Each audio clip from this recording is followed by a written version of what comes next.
नमस्कार मंडळी, आज आपण बनवणार आहोत एकदम जगातील साधा आणि सोपा आणि अगदी कमी साहित्यामध्ये लागणारा केक। चला तर मग एक मोठी वाटी मैदा घेतला आहे।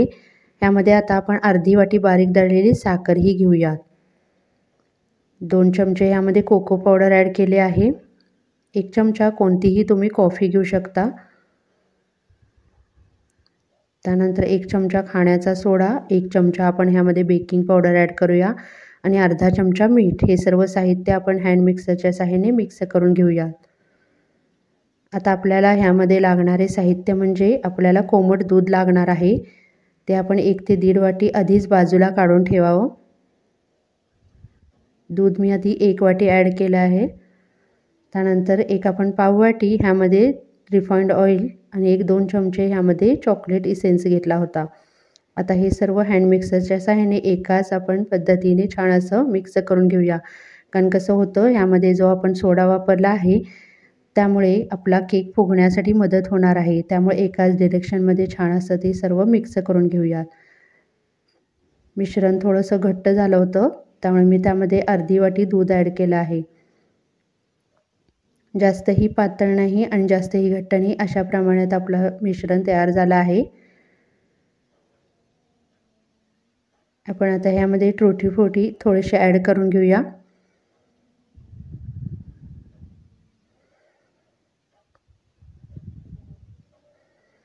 आधी ॲड केल्यामुळे काय होतं, थोडंसं ते केकमध्ये आतमध्ये जाण्यास त्याची मदत होते। त्यानंतर आपण आता भांडं सेट करून घेणार आहोत।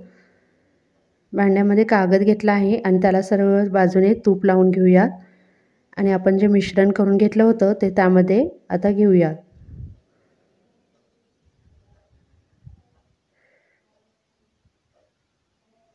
मिश्रण सर्व घेतल्यानंतर आपण परत एकदा टुटी फ्रुटी त्यामध्ये ॲड करून घेणार आहोत आणि थोडेसे आपल्याकडे कोणतेही चॉकलेट असतील ते त्यामध्ये ॲड करू शकता।